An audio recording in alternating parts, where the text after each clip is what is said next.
Hi everyone, welcome back to an episode of YonStation. My name is Joe, and I'm a student from Yonsei University, a senior majoring in business administration, and I am the guest host for today's amazing episode of YonStation. Please introduce yourselves. My name is Jiwon. I'm a junior at Yonsei University studying political science and international studies.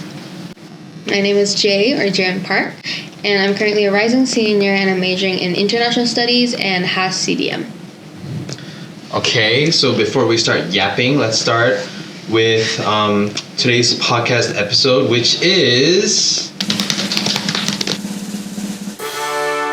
How does it feel coming back to Korea after years of living abroad? Wow. Okay. So before we actually start, I think it's best if we all introduce everybody's background. Okay, I'll start. So my name is Suhyun, or I go by Joe as well. I was born and raised in Indonesia for my whole life, and I moved here when I was 19. My name is Jiwon, and I was born in Korea, but I moved to Vietnam when I was 3 years old, and I lived there until I graduated high school, so basically 18, 19. I lived in many different countries. I moved around a lot. So I was first born in Korea, but then I moved immediately abroad to the States. Lived in Dubai for a little bit, back to the States, and then India until I graduated. So that's like a couple years in Dubai, and then 6 to 7 years each in the United States and India. If you were bald, you would be Mrs. Pitbull, Mrs. Worldwide. Miss Worldwide! Anyways, do you guys hold a Korean passport, or is it all do you guys have dual citizenship? How does... I only have a Korean passport. Yeah, same. Same here. What about you? I did have an Indonesian citizenship, but then I had to revoke it when I was 19. Oh. I know. Unfortunate. Well, Sad. what languages are you more comfortable speaking in? Definitely English. Same. Yeah. Yeah, same. We all attended an international school, so... Yeah. You? International? International stuff. I Wait, so what languages do you dream in? I think that's really Oh. because I think that defines what your main language is. Yeah. Mine's English. For Same. Sure. But Are you sure? sometimes I sleep talk in Vietnamese. Vietnamese? I swear in Vietnamese when I'm sleeping.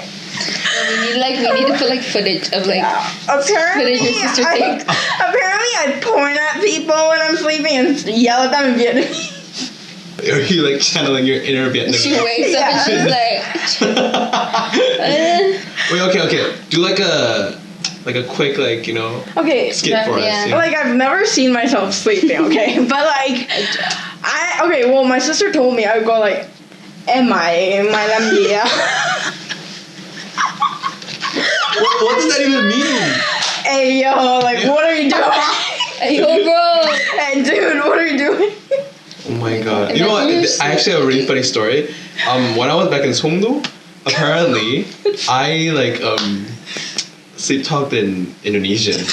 And then my roommate one day, shout out to Denny, but he the next morning I woke up and he was like, dude, I was actually kind of scared yesterday. I'm what do you mean? And he's like, no, it sounded like you were putting a curse on me. You were putting a spell on me or something. And I'm like, what do you mean? And then next time I was like, I don't know, I don't speak any other language. He's like, and then the next time he told me what I said, and it was turns out it was Indonesian, and I sleep talking Indonesian. Damn. Wow. That's crazy. Okay, objectively and also personally, what counts as a kyopo to you? I think someone with a citizenship, a dual citizenship. Okay. Yeah. Okay, maybe I think someone who's lived abroad, not for the reason of just studying, because the majority of people we just study abroad and then we come back to Korea, but not just for the point of studying, but you had to actually live there in the country. For at least I don't know, a couple 4 or 5 years. So you moved to the States.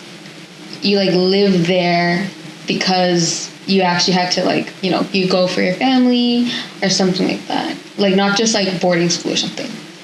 Okay, but then like, in that case, people will call me Vietnamese Kyopo, which is not a real thing. What do you mean?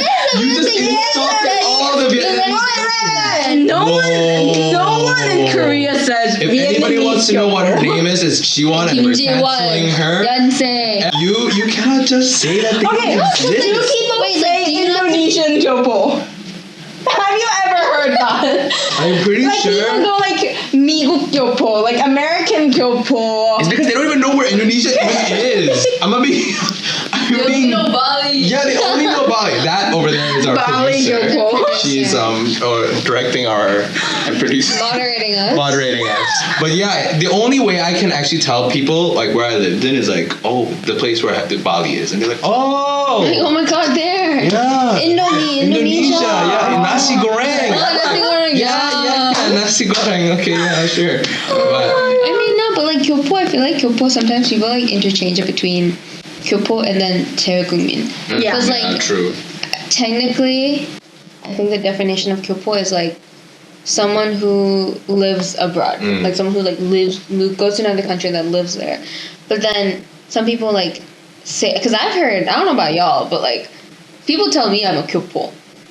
Yeah, And- like a Texan kyopo. 'Cause I just heard. Y'all. Yeah, I don't know about y'all. I don't know, but like it's like yeah, like I guess so.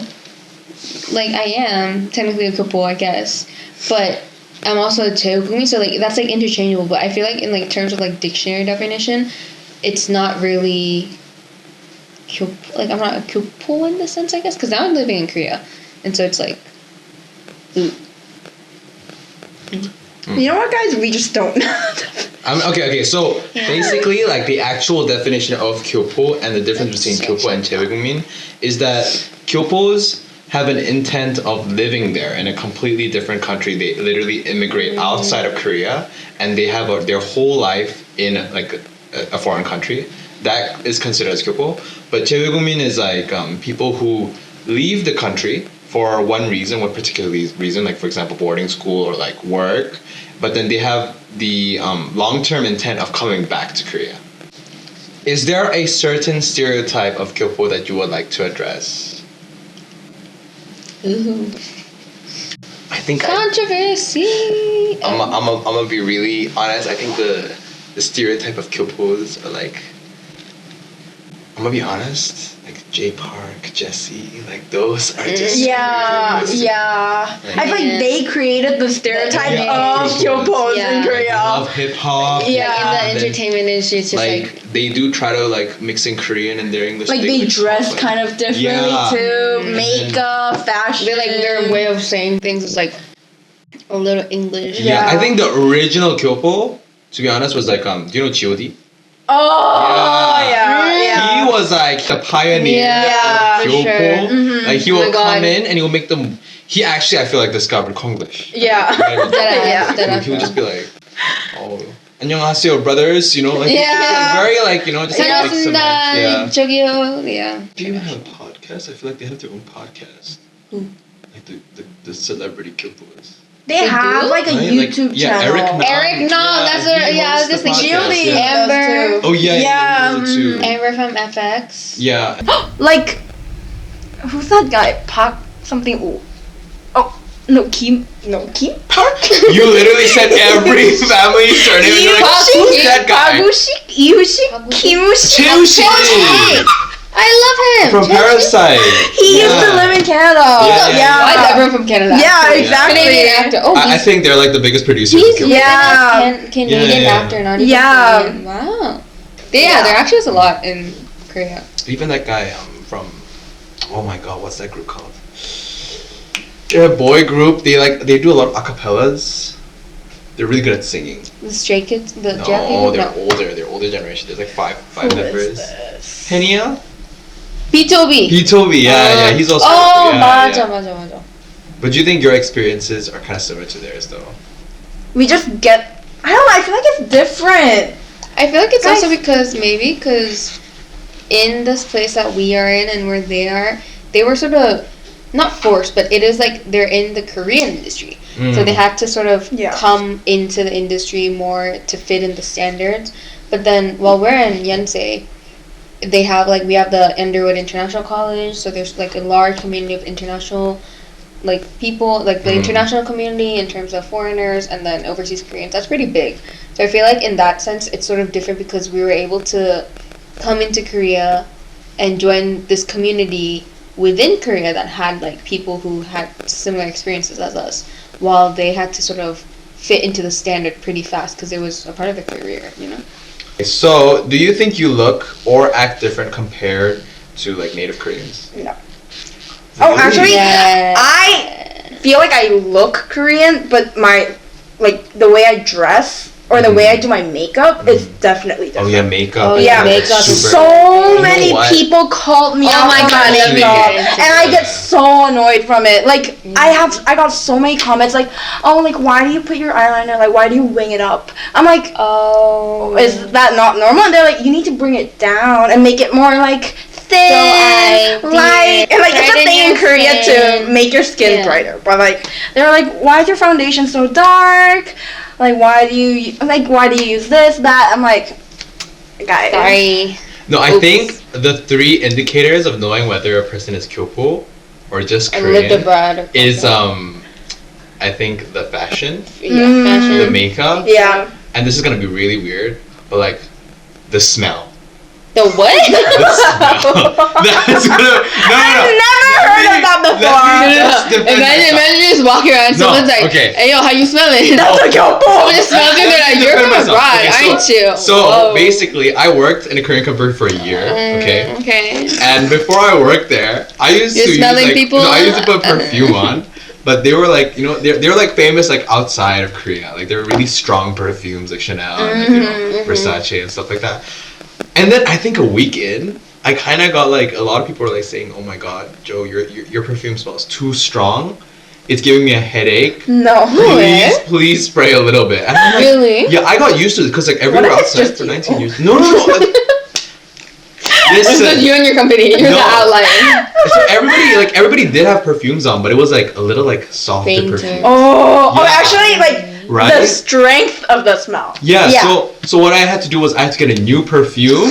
No. So I had to go searching for like the Korean brand. So I think the Korean like the pinnacle is like Maison Margiela, the T, Yeah. Yeah. The Le Labo, Labo, the Byredo. What's yeah, that brand? Byredo, and like what non-fiction. Yeah, see, those are like the more Korean perfumes. So I feel like if a guy or like a girl uses like those kind of scents, you can sort of tell they're Korean. Why do you think you guys like look different or feel different compared to like native Koreans? I mean, to be honest, I used to feel different because like when I first came here, I didn't even think about fashion. I just wore like shorts, Same. Oh my god. and like a t-shirt, and like I had like this really really like old t-shirt that I would just wear all the time. I'd be like, I'll just wear the same shirts like. Same fit, yeah. You No, for But real. then after living here for like 4 or 5 years, I now have like gone super like very superficial.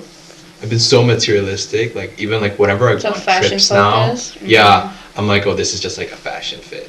Oh my No, I mean, God. oh no, this is like a travel fit. Like a nice like fit. Yeah, and then now it's like I feel like everyone's staring at me if I dress the same way as I did back in Vietnam. yeah. Like, Yeah. just like we used to wear flip flops. yeah, flip flops, Yeah. like a random Nike shirt And with just, like, a shorts. sports Yeah. shorts. Yeah, oh my god. I would go out, that's no so one comfortable, cares. that's so I go out like that here. Everyone's like, "Are you wearing pajamas?" No, and Are you they wearing think like, pajamas?" oh my god, the amount of times like I've been told by people that they're like, I do that thing. Like one of my professors actually mentioned it. He was like, yes, like the American college fashion is so different to Korean Yeah. Very fashion, different. right? Yeah. I dress like that to Literally. school. And he was just like, oh yeah, like, you know, in America there are like these girls who like wear like a big baggy t-shirt and sports shorts. I was wearing that in class. I wore the same exact fit he was talking about, and I was like, oh, yeah, thanks. Like, okay. You're like, we don't dress like this. like to school. it just, you know, it's just comfortable, and that's like what we think as like normal clothing or like what our fashion is. But I feel like we don't realize that until, or I didn't realize it until I got to Korea. Yeah. So I walk around and my friends are like, Jay, like you look so American today, and I'm like, I do. Like what am I'm wearing? Oh, I'm yeah, just wearing yeah. like normal. Yeah, No, yeah. I remember you brought out your whole athleisure fit. I was like, what even is that category of clothing? I was like, athleisure? It's comfortable. It's an outfit. I have never heard of I'll the go word to the athleisure store before. wearing that. I'll go to school You wearing don't that dress in like high that? school. No, you know what I dress like? I literally This. not athletic or leisure. It's just clothes. Denim. No, it's Okay, athleisure is also clothes. Okay. Now I have changed, but like when I first came to Korea, like I didn't even own jeans. Like I didn't have any pair of jeans. Oh, like, same. No same, long pants. Same, I've never worn long pants before I came to the Korea. only long pants that I owned was my hanbok. That was it. I never wore long pants. Yeah, piece of cake for real. I guess for like a suits for like graduation and stuff like that. But besides that, like I never wore like long pants. Same. Yeah, so like it was kind of a culture. It's like very like it's eye opening Yeah. because you just go out wearing something that you're comfortable with, and people are like, either they're like, oh, you're so dressed up, or it's like, oh, like you're going to work out today, and you're like, Yeah.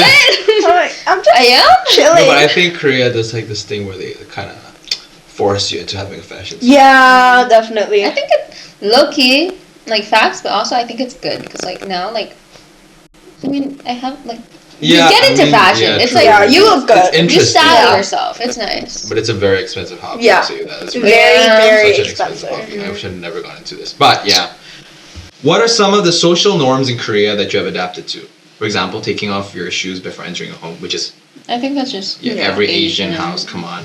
Or the no tipping culture, or I feel like maybe one thing is I've gotten so used to it now, and like before I didn't understand it, but then I got so used to it that now whenever I travel, I like have to like rewire my brain into not doing this, right? But it's basically when like the safety and the trust that you have in others to leave your stuff around. Oh yeah, definitely.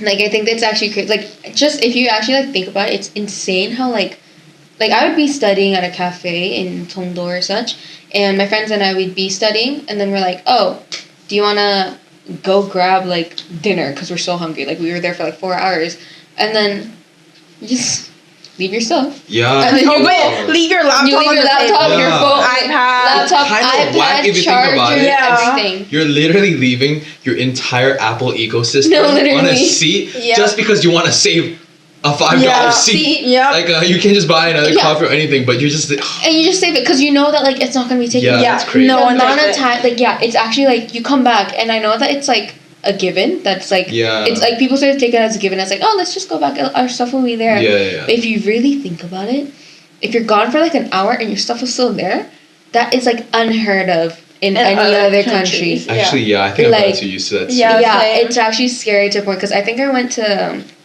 I traveled back to America in the summer, and my friend and I were at like just at a cafe, and then she had been there for exchange for a while, but then we were like, okay, like let me go to the bathroom, and I was like, okay, like let's go to the bathroom. And she's like, Jay, no, stay, and I'm like, why? Like, oh, let's go. Like, why? I need to go. You need to go. Let's go to the bathroom. And she's like, who's gonna wash your stuff? And I was like, oh. Like, it literally had to hit me. It took me like 2 seconds. I was like, That's so true. I was like, oh, right.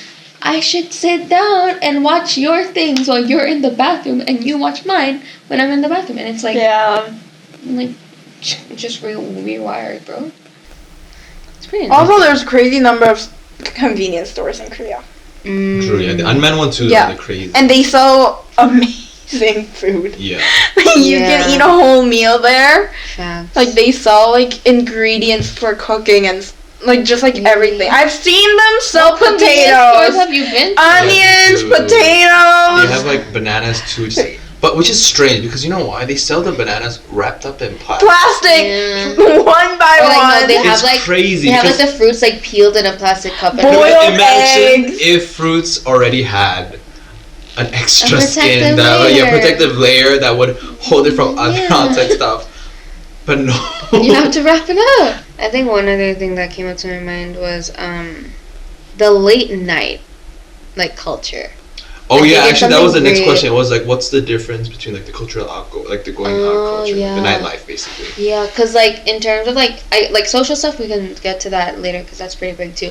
But in terms of convenience stores and everything, like convenience stores stay open 24/7, right? And it's actually insane because sometimes like I'll be like studying and I'm just like studying late night and it's 1 a.m. and I'm like, oh, I need like an energy drink. I can just go down to a convenience store and just buy one, and it's like first of all, it's completely safe majority of the time, and also it's just casual that like you can just be awake at this time and go out. Because in places like in India, first of all, no, that's not possible, because either like all the places are shut down or you have to like walk through the neighborhood. And it's just like it's just not very like logical to do that. And second of all, in America, for example, they're mostly closed, or like you don't have like a convenience store 5 minutes away from your house. It's at least like a 10-minute, 15-minute walk. So it's the fact that like I'm so used to in Korea, it's just like, oh, I want a late night snack, like a late night ice cream, and you can just like, that's so easy. But if I ever like I go to America and I'm like, I want something to eat, and it's like, but there's nothing, and you're like, oh yeah. You know what? Like this time I went for the summer, I went to New York, and everybody said, "Oh, New York is the city that never sleeps. New York is the city that never sleeps." I swear to God, New York sleeps. New York sleeps well, because I went there and I remember I was like, okay, we're in New York, or we're in the Big Apple. I want to order some like good food at night, you know. I was with my friends. Some like yashik and stuff. Yeah, and then we went on Uber Eats. We looked around. Nothing. There was nothing, and I complained to my friends. I'm like, New York is supposed to be the city that doesn't sleep, and we weren't even in like the non like a city. You're in a city. We were in Manhattan. Oh. So I was like, what do you mean? What is awake? I don't understand. And then like I think the only thing that was open was like a Cane's raising chickens. No, all the good pizza places are closed. Oh. So like maybe like Cane's was open, and like maybe like one Target that I saw like further. Yeah. Besides that, nothing is open, and I was kind of hurt. And maybe like Times Square, whatever. But like, yeah. It's just like. Okay, what about like the social nightlife? I think that's like a huge difference. Like that was like one of the biggest cultural shocks for me. In what sense? Yeah. Go. It's like it's not super intense. It's not like raving, or like you don't go to like these really big areas, or you don't like. I don't think like a lot. I mean, some Koreans they like to go clubbing. It's not like some big people, events. Like, it's like it gets like divided. But the fact that they, the drinking culture is like every day, it's kind of insane. Because back like I would think like you just go drinking like maybe once a week or something like that. Once a week, twice a week. It's like a leisure activity. You get it to get like some of your stress out. But then here it's like every it's like a casual thing. People it's just like a beer. A casual Tuesday. Yeah, like you're eating K barbecue and they go like, okay, you want to get a soju? Yeah.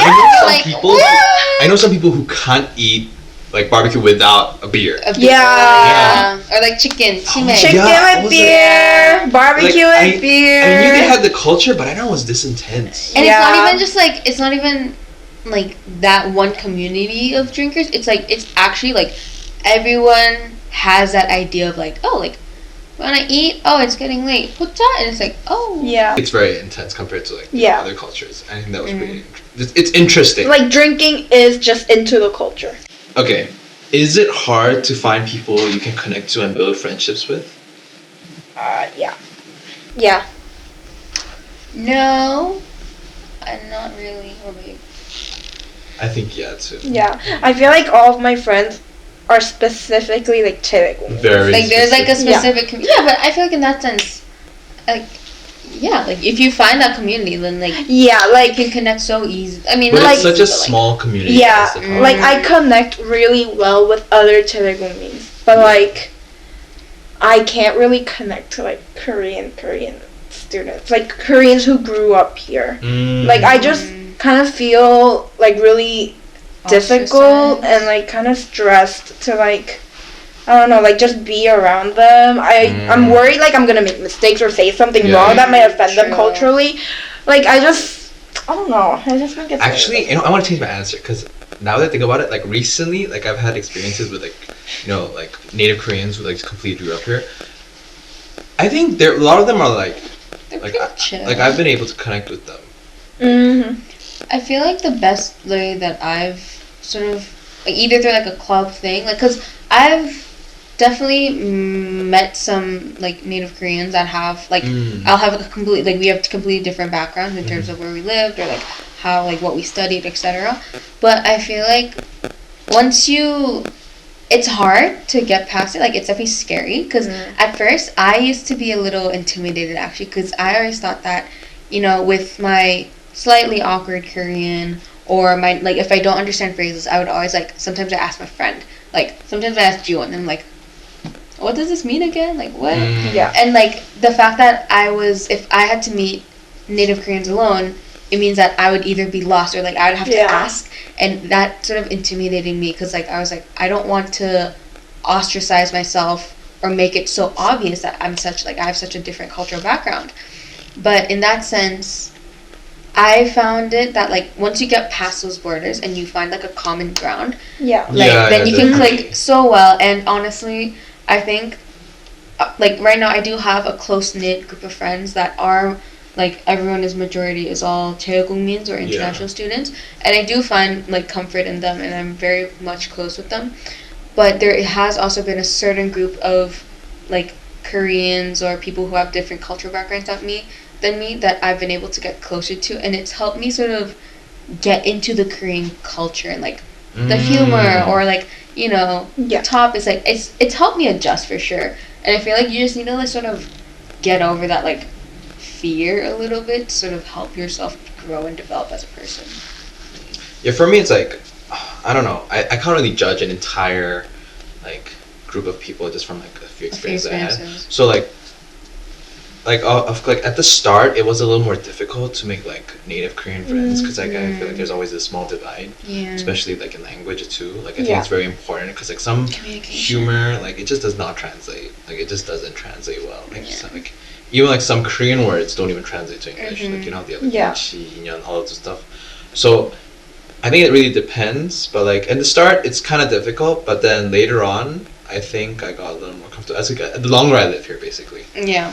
It's like you get used to having. Yeah, definitely. Like the social norms or the social. Yeah, and there are like actually some Koreans who are like very very fluent in English. Yeah, there's definitely like some people that you meet is just like that's what I guess that's what I mean about like the whole like you need to take the step. Obviously, it's scary because like sometimes I feel like there's so many times where I felt like Gloria from Modern Family when she's like, you don't understand how smart I am in Spanish. And I'm like, you don't understand how smart I am in English. I don't even say that. You know what I say to everybody? I'm like, I swear to God, I'm funnier in English. No, I swear. No, because you know what? I went on the summer like school to the States, and I basically went with like a lot of like native Koreans, and everybody told me when I speak Korean to them, I sound like a T. Yeah. And then I thought about this. I'm like, wait a minute, really? And I started thinking about my responses, and I do kind of sound like a T if I speak Korean.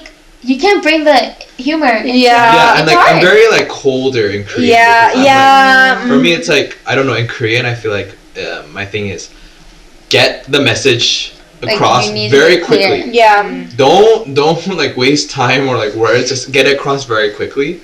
But like in English, I start yapping a little bit, so I'm a little more friendlier. If you guys had a choice, would you have chosen to grow up in Korea instead, or are you thankful to have grown up abroad? Thankful to have grown up abroad. Same. I think I'm super grateful. Like obviously, I won't be able to like connect with like the native Koreans anymore, but I think this is like it was such an amazing experience. Like, but I had a phase in like middle school where I hated myself for growing up abroad. Oh yeah. I just felt like I didn't fit in any culture. Like it's like I would never be like Vietnamese. Okay, I get it. So I was like, if I just grew up in Korea, at least I would have fitted in like a culture, a society. But like, because like I'm not Vietnamese enough to be Vietnamese. Yeah, no, I had that recently too. When I went to Boston, I felt like I was too Korean for the Americans, and I was too American. No, that I get. I've this. I've never been like, I was like, I want to go back to Korea because I knew like even when I was younger, if I moved to Korea, I wouldn't know. I would have I would have not made it. I would have not made it too. I would have not fit in. Like I already knew from like. Did you guys go to Korean school? No, I went to international school. Oh, I went to like a Korean school for like a year, and then I realized it just didn't match me. I always went to either an international school or a public school. I went to international school my whole life. It never of course I had that thing where I was like, why like I don't fit like right now like even now I don't know when someone's like, where are you from? Where's your home? I'm like, I don't know. My home is Vietnam. Okay, let me ask you. If I asked, right, I'm like, okay, just imagine I'm like in a bar or something, and I call them like, hey, where are you from? What would you say? I'm Korean, but I grew up in Vietnam my Yeah. whole life. Okay. And my family's still there. I pull up so- my everything. Yeah. Yeah, I have to tell my I'm whole life Korean, story. but I moved to America when I was younger, and then moved to Dubai, and then America, and then India, and now I'm Yeah. in Korea. I just stick with that. I definitely had that like word I call home, like because I'm too whitewashed for Korea, and people are like, oh, you have Kyoto vibes, you have Yeah. American vibes. But then if I go to America, I'm just a Korean girl who speaks English well, I guess. That's why if you just never moved out of Korea, then you would have like but just been I like. love like my Okay, life. now I love it. Yeah, I mean, now I of love course. Like it. all the The thing experiences is, of like living I abroad. think a lot like, of people like, would have yeah. died for this experience. Yeah. I think I'm very Mhm. grateful. Like I'm so grateful for Yeah, 'cause, the like, experience I've The had. experience we have now, Yeah. like it's made And us to also- who we are. The career option is so much better. Yeah. Yup. It's serious. The Is number it? of languages you speak, yeah. the international experience you have. Okay, well, it's about time to wrap up the episode of YonStation. Huge thank you to the Yonsei Annals for giving us this opportunity to star in their podcast. And we'd also like to thank the viewers for watching this episode of YonStation. If you wish to see more videos like this, make sure to Like. Comment. and subscribe to the Yonsei Annals YouTube channel. Stay tuned for the next episode. Bye.